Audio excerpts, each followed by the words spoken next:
So you two are recording Grain with Evil, huh? Hey, Sasha. Yeah, Ben wasn't gonna do it. And honestly, Sasha, you're not exactly TOMMY's biggest fan. T-O-M. Wait, do you mean Tommy? Shh. He'll hear you. What? It's Ben. If he hears that name, he'll be here in a shot. Ben's not even on Zoom. Who cares if I say Tommy? Did I hear someone say Tommy? Ugh! See? The hell? Who See? said Tommy? No one. No one said Tommy. Ben, why don't you and I go get a cup of coffee and talk about Carter Grayson? Yes. Have fun. That sounds like a fantastic idea. Yep. No Green Rangers here. No, sir. Whew, dodge a bullet on that one, Mike.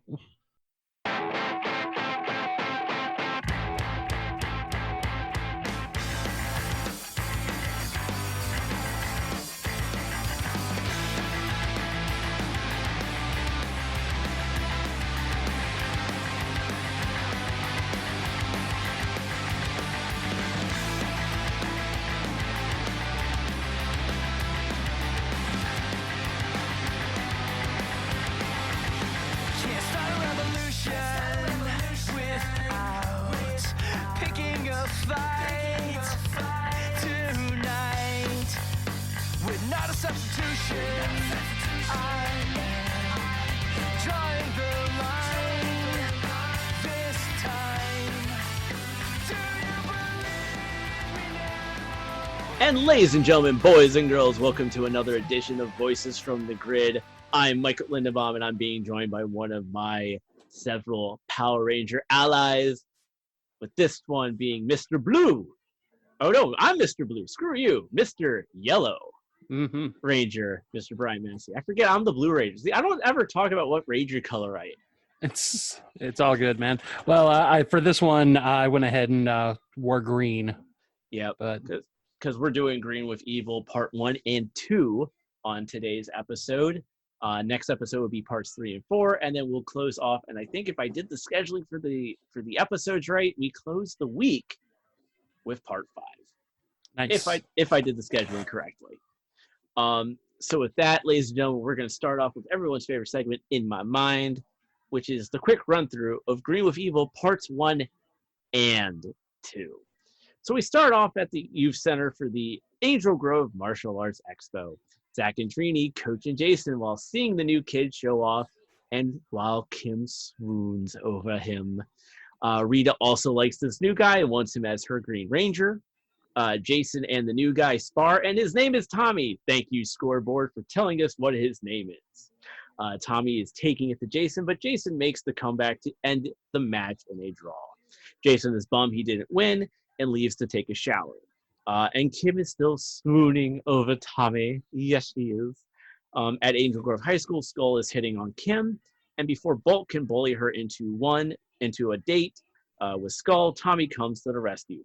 Kim asks Tommy if he would like to hang out, which he agrees to. Rita begins her spell on Tommy and sends putties to attack him as his test. Tommy fights the putties and utilizes the trash can lid very well. And now Tommy is captured by Rita, and Rita continues her spell on Tommy, and he is now under her spell. Rita gives Tommy his marching orders and informs him of who the 5 Power Rangers are. Zordon is asking Alpha to go charge while he goes into a meditative state, but here comes Tommy, morphed and causing destruction. Zordon goes back and forth with Tommy, but Tommy wrecks the command center and Zordon has lost connection. Rita makes Goldar grow, and the Rangers are at Billy's, and Alpha tries to contact them. And it's Radbug time because they can't teleport. They get to the command center and get Alpha back up and running, kind of. They morph into action and take on the putties. It's Megazord time, but while fighting Goldar, Tommy enters the Megazord and kicks everyone out like as if they were missing on a rent payment. Epic battle between the 5 and Tommy, even better fight between Jason and Tommy, but the Rangers return defeated.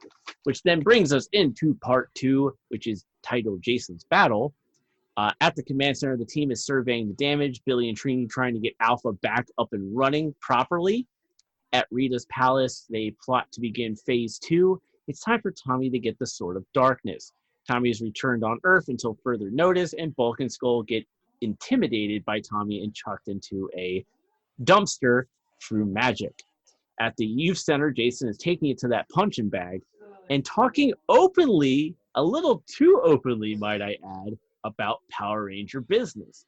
While at the command center, Billy and Alpha work on the command center itself. At school, Kim sees Tommy and he blows her off. And damn, Tommy, chill, bro. Kim is upset because of that.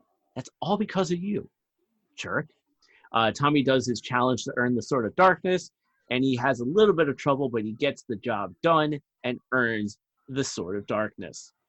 Jason finds Tommy and they chat. As Jason walks away, Tommy captures him and sends him to Rita's palace. Jason is now face to face with Goldar, who also has his morpher. Goldar teases Jason. Meanwhile, Kim and Zach go to the command center via Radbug, and at the command center, Billy and Alpha fix as much as they can. Jason and Goldar face off in a pretty contested fight, but Goldar gains the upper hand. Meanwhile, the others morph into action to fight Tommy. The Rangers call for their Zords, and poor Kim doesn't call for her Zord again. And how are they forming the Megazord without Jason? Like, who has control of the Tyrannosaurus? But they force Tommy to retreat. Back at the command center, they sort of get Zordon back, and Jason is still being toyed with by Goldar. And the run times of the 2 episodes is 20 minutes and 7 seconds for part 1 and 20 minutes and 19 seconds for part 2. Awesome. Take it away, Brian. All right, so ladies and gentlemen, let's get into this. Mighty Morphin Power Rangers episode 17, Green with the Evil Part 1, originally aired on October 5th, 1993, and the Super Sentai companion episode was also episode 17, The Sixth Hero, which originally aired over in Japan on June 19th, 1992. And Mike, I want to go ahead and say before we get into these episodes that I promise I won't mention too much of the Super Sentai stuff in this, because I know that there's enough Mighty Morphin Power Rangers stuff to cover anyways, but... And not only that, but we do know that at some point, we want to do Sentai somehow, some way. We actually do want to do a dedicated thing to the Sentai. Yeah, so we will talk, Killer Sentai Jewel Ranger, but I cannot wait to compare these episodes because there's so much similar, but there's so much different as well. So I got some trivia for all 5 episodes, and then as we go on to the different episodes, I have random errors that pop up as well. I'm just going to go ahead and run through as much of these as possible. So the original draft script title for the 3rd part was Desperately Seeking Scorpina. This is the very first multi-part episode in Power Rangers. To date, this is also the only 5-part episode in all of Power Rangers. It was the only multi-part episode where every episode had its own individual name. This is the first appearance of a 6th Ranger in both Super Sentai and Power Rangers. However, there was kind of a 6th Ranger in Hikari Sentai Mask Man, which was X1 Mask, who was supposed to pay homage to Battle Fever J. But as far as the Green Ranger appearing, like, this was the first time in both Power Rangers and in Super Sentai that we ever got an official 6th Ranger that was a permanent member of the team. Well, you would assume that would be the first time ever in Power Rangers because, well, it's the first season of Power Rangers. It's the first season. But, it just so happens to be that that was the way it was over in Japan as well. So it says here, let's see, in part 1, when Tommy's being turned into the Green Ranger by Rita, the footage, okay, you know what? Let's just scrap that. I actually want to get into my notes, but then we'll talk about some of this stuff later. Because it does get brought up anyways. So here's my main notes. So we open at the Angel Grove Martial Arts Expo, taking place at Ernie's Juice Bar. And does anyone else notice this redheaded lady who's in the audience? Like, she is very enthusiastic. And I wish, like, more of the extras on set had her kind of energy, because she's just crazy about it. And we're introducing Jason Frank as Tommy, and I guess we didn't want to confuse kids by putting David in his name, I guess. I don't know. It is kind of foreshadowing now that I think about it, but how the Five Rangers react to Tommy is kind of how the relationship would develop, at the very least with Jason and Kim. Jason is, while not intimidated by Tommy, definitely put on guard and notices how formidable he might be as an opponent. And of course, Kim thinks he's cute. It's kind of a shame that their story ends with a Dear John letter, but we aren't anywhere near Zeo yet, so, or what have you. So, Rita, of course, is spying on the Rangers at the event, notices Tommy doing some spin kicks and says, "Did you see that guy? He'll make a great Green Ranger." I'm glad all you need is some spin kicks, a good aya, and a mullet to be the Green Ranger. This is one of my little critiques. While I feel like while Tommy is an interesting character, he has no real motivation to be evil, hence the evil spell that he's going to be put under later. Part of me wishes he had been hanging out with like Bulk and Skull or an even more rough and tumble crew, become the Green Evil Ranger, based on his attitude and demeanor, an actual teenager with attitude, and then had a change of heart and began building up friendships with the other Rangers once he realized that they were trying to help him. Now, maybe karate was the only thing keeping him from really going off the deep end. Maybe he had a really bad home life or something. I feel like this would have been a more interesting take on the character. And, despite the ratings board maybe not approving that depiction, I feel like there are a lot of kids who have really identified with somebody like that. But that's just, that was just me writing some notes at crazy o'clock in the morning. We get the first of many to come fights between Jason and Tommy. And again, that redhead extra is really excited. We get Spin Kick City, some backflips, plenty of action. I do wonder how they got anyone's name on the scoreboard if it's longer than 5 letters, but that's just my ADD talking. The competition ends in a draw. Jason goes to get a shower. The boys go to the juice bar, and Kim and Trini check out Tommy before heading there as well. The next day at school, Kimberly is at her locker, and Skull comes by asking if she needs a big, strong man to help her with her books. And I guess maybe he's not entirely over getting hit on by Punk Kim from a couple episodes ago. I don't know. Tommy shows up and tells Bulk and Skull to leave her alone. Bulk threatens Tommy, and Tommy proceeds to do punches and spin kicks again. And Skull gives this really good, wide-eyed, scared look. But there's this girl in the background who's exiting a classroom and just kind of stares for a minute and leaves, kind of like, what did I sign up for? Kim formally introduces herself and invites him to the youth center. Love is in the air. Rita is preparing her putties to attack Tommy as a test to see if he is truly worthy of being her Green Ranger. And I'm not certain if this spell is footage from the adjacent Zeo Ranger footage, but I know that Bandora isn't the one who awakens Barai, so even I'm curious where this came from. Tommy's walking home with what I'm guessing is downtown LA behind him when he gets attacked. I love how the creative this fight gets with the trash can lid, and Tommy even pulls like a Captain America and throws it like Cap's shield, making a putty fly like the wind into a couple of cardboard boxes, which was really nice. I do have a question. Why did Tommy put his back down when the wind picks up? Don't you think he would have like held onto it a little tighter? He never gets that back, by the way. That's a wonderful question. I wouldn't know. And also to answer the other question about like Rita and the spell with Barai, Yeah. Great splicing. All right. So, okay. He comes back all eviled up in the bag, presumably in the same alleyway. Okay, you know what? When Tommy awakens and receives the power of the Green Ranger in the silhouette, that is absolutely Barai. How JF delivers his lines here is kind of meh, but it was serviceable as a kid. But he kind of just does this like, how may I serve my empress? Kind of like a drone bot kind of thing. I don't know. I think he wasn't really much of an actor, so you can't really. I don't think he had acting lessons. He was definitely more of a martial artist back in the day, so I can't really blame him for his acting. But let's see here. Oh yeah. What I'm kind of worried about, or what I'm kind of curious about, is why they decided to remind us who the Rangers were, like this far in the episode. Maybe it's because no one's morphed in as much as 9 minutes into an episode. I don't know, but sure enough, we get the same thing at the beginning of Day of the Dumpster as we do here. So it's like, oh, look, Jason's the Red Ranger. I totally forgot about that. And oh yeah, I totally forgot that the first thing that the Green Ranger did was give Alpha a virus via CD-ROM and destroy the command center, which is like the most 90s thing ever. He like pulls out an AOL like free 90 minutes, thing and just pops it in.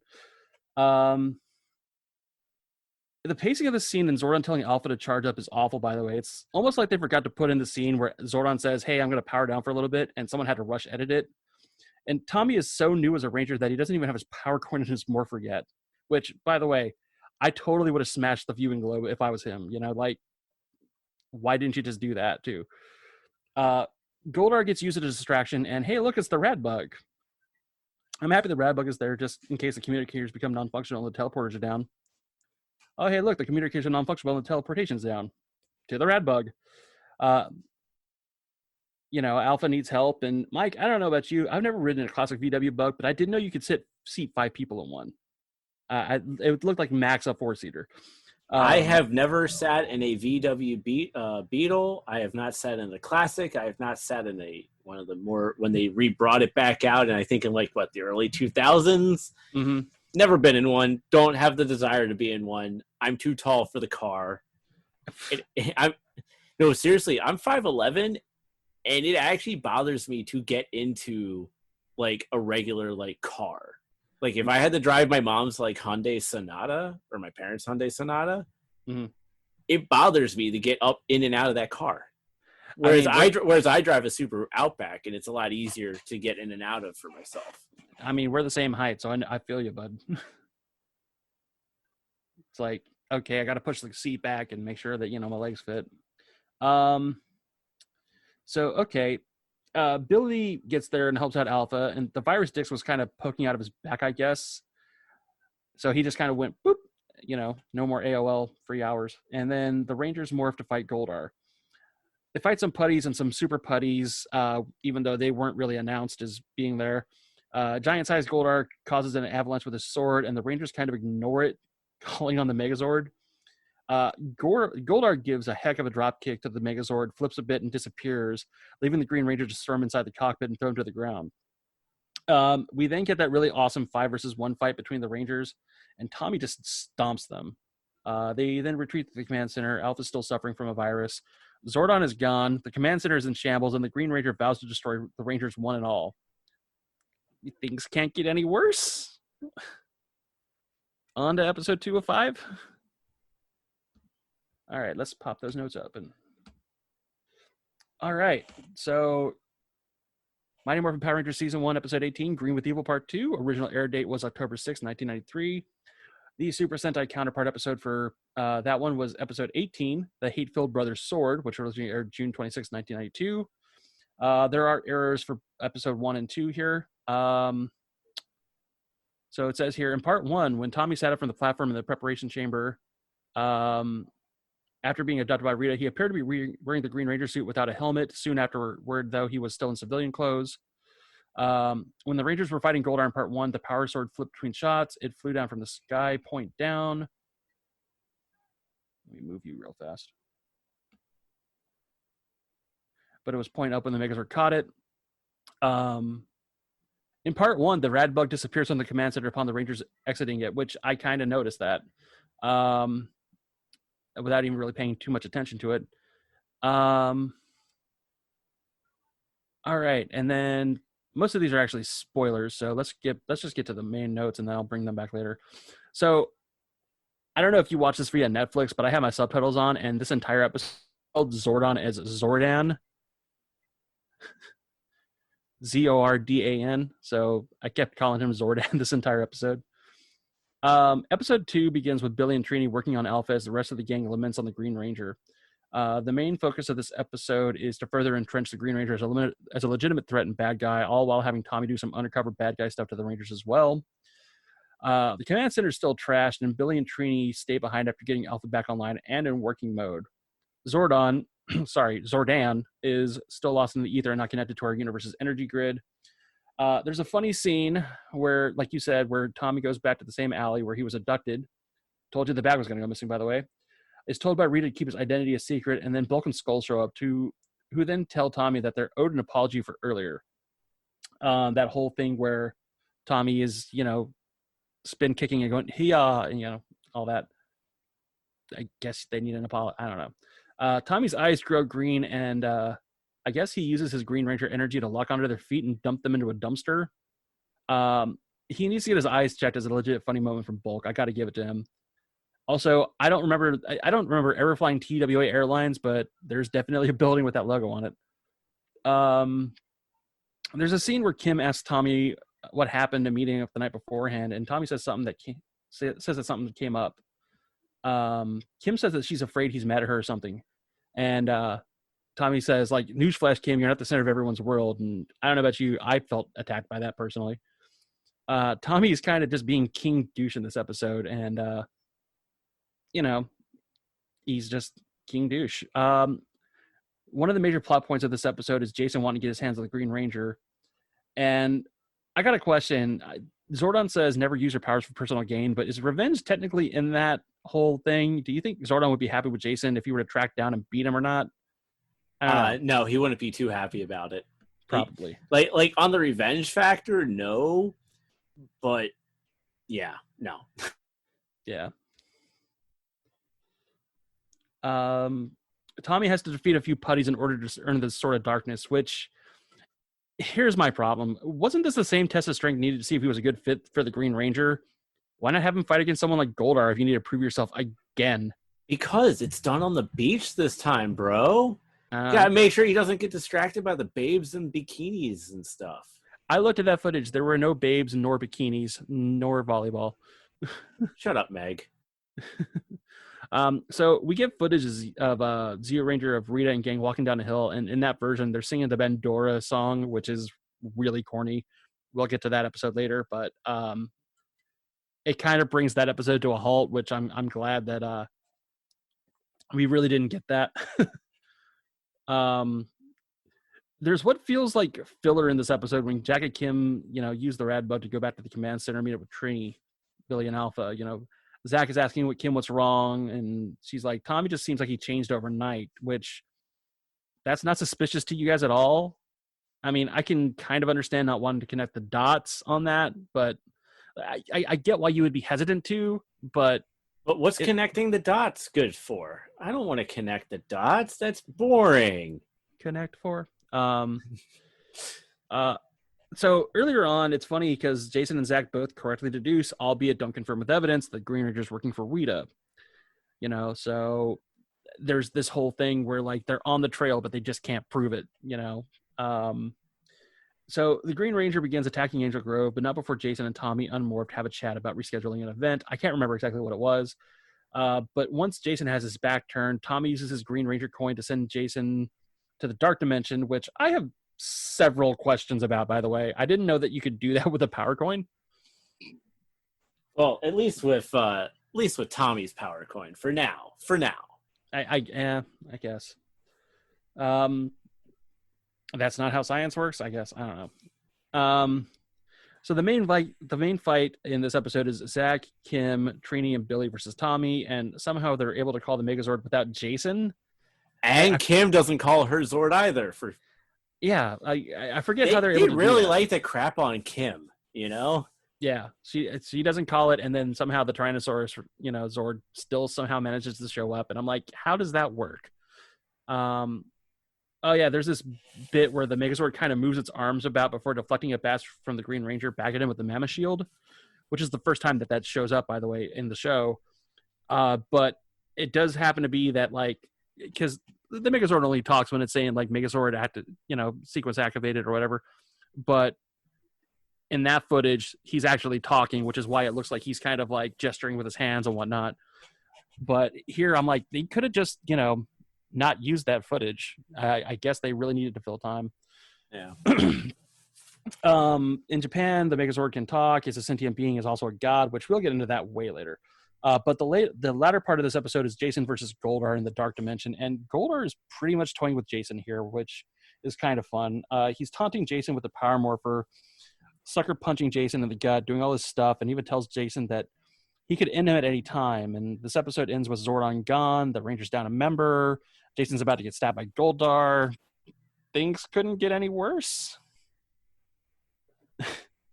Yeah, because it's like, it ain't going good for the Rangers. And it's funny, you talk about like Jason David Frank as an actor, and it's true. Yeah, he is going into this, he was primarily martial artist, but he also was trying to get into acting during this time as well.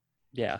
And one thing I will say is that like I actually like Jason. Like when you first meet him, he's like, yeah, I would like that. You know, it doesn't feel very natural, but when he's acting like a dick, Yeah, it kind of comes off really natural.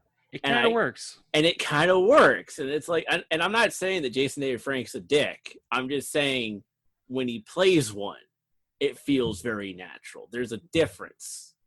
Yeah, And because we've met Jason David Frank, we know he's awesome. It's just, I wanted to clarify character, person, different character thing. person. Different thing. Absolutely. Character, he portrayed the character as a dick really good.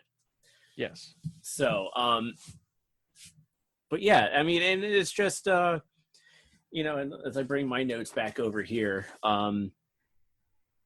you know, it's kind of funny that like when we first get introduced to Tommy, it's like, yeah, he's doing Can the you thing. pause it for a second? You know, they're doing the thing, and so like I was saying before, you rudely interrupted me, Brian. Apologies. You know, you look at it from a kind of perspective of like, also it's like you see Jason at getting ready for the new guy because that's who he's going to face. You know, Power Rangers has this really bad habit of introducing characters and not telling you who they are. Yeah. Like the deaf girl from Different Drum, we didn't know her name until the very end of the episode.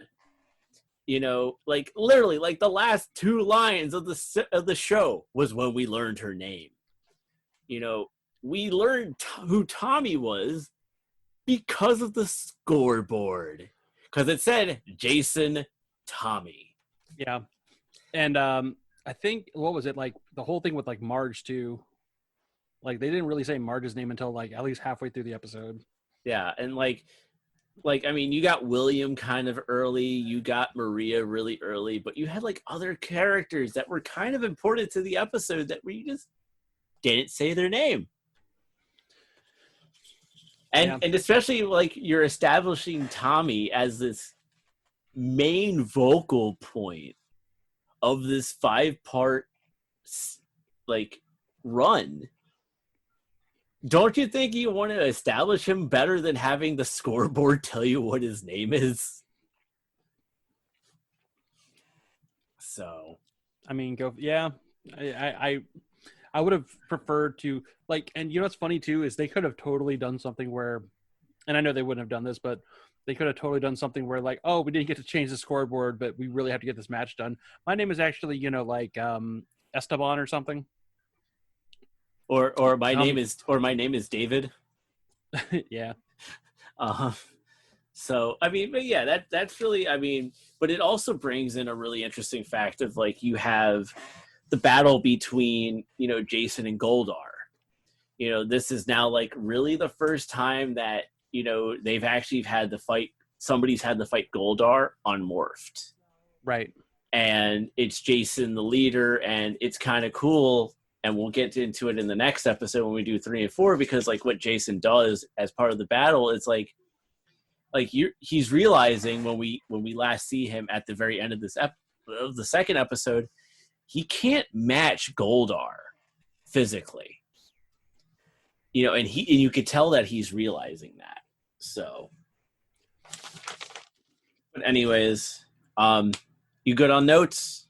I'm good on notes. Good on notes. All right. So with that, ladies and gentlemen, both Out of Control and Jason's Battle, which is part 1 and part 2 respectively, got an IMDb score of an 8.7 out of 10. They both get the same score. So with that, Brian, where can the people find you on the social medias? You can find me on Twitter at Wondering Geek. You can also find me on castwavestudios.com.